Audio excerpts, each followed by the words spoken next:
karena atas perkenan dan rahmat dari Allah Subhanahu wa Ta'ala, kita diizinkan untuk bersama-sama mengikuti proses pembelajaran tentang biokimia tanaman di hari yang berbahagia ini. Pada kesempatan ini, saya akan memaparkan materi tentang lemak yang berasal dari tumbuhan. Sebagaimana kita ketahui, sasaran pembelajaran pada hari ini adalah yang pertama, mahasiswa memahami definisi lemak yang berasal dari tumbuhan dan manfaatnya. Yang kedua, mahasiswa mengetahui manfaat lemak tumbuhan. Dan yang ketiga adalah mahasiswa mengetahui perbedaan lemak dan minyak serta komposisi kimiawinya. Selanjutnya, sebelum kita memasuki pembahasan yang lebih lanjut, kita harus tahu apa yang dimaksud dengan lemak atau lipid atau fatty acid.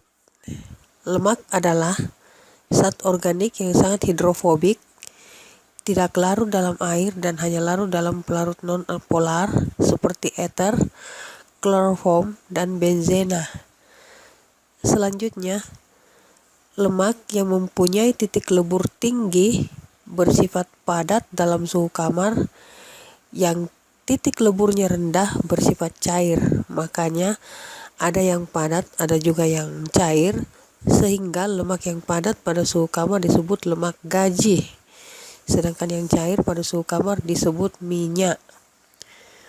Kemudian, manfaat lemak tumbuhan yang pertama adalah bahan makanan, karena lemak itu mengandung banyak energi. Yang kedua, sebagai bahan baku industri kosmetik, seperti dalam proses pembuatan sabun dan lipstik.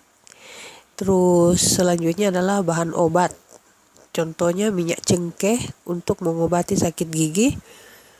Manfaat lainnya adalah bahan bakar biodiesel, contohnya adalah minyak yang dihasilkan oleh pohon jarak. Selanjutnya adalah bahan pembuat lilin atau jojoba wax dan lain sebagainya. Adapun yang perlu kita ketahui adalah komposisi kimia lemak merupakan sekelompok ikatan organik yang terdiri atas unsur karbon, hidrogen, dan oksigen, di mana gliserol itu merupakan satuan dari rantai hidrokarbon asam lemak. Terus di situ juga ada namanya ikatan ester, jadi terdapat namanya ikatan rangkap.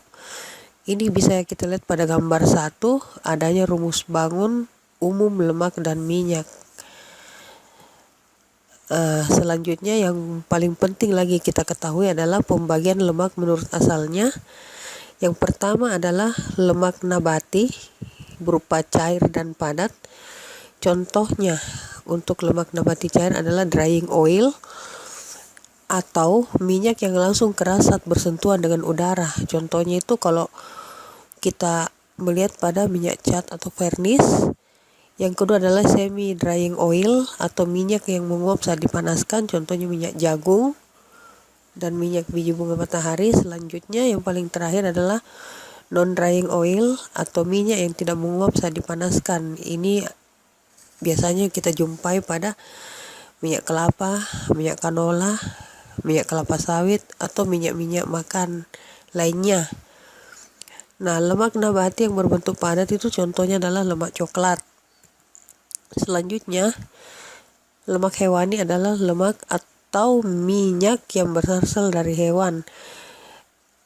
Biasanya sih lemak hewan itu banyak mengandung kolesterol dan terdiri dari 2 bentuk, yakni bentuk cair biasa dijumpai pada minyak ikan paus, bentuk padatan berupa lemak susu atau keju. Selanjutnya lemak sapi, lemak ayam, dan lemak babi. Terima kasih sudah mendengarkan dan menyimak kuliah singkat saya. Wabillahi taufiq wal hidayah. Wassalamualaikum warahmatullahi wabarakatuh dan selamat pagi.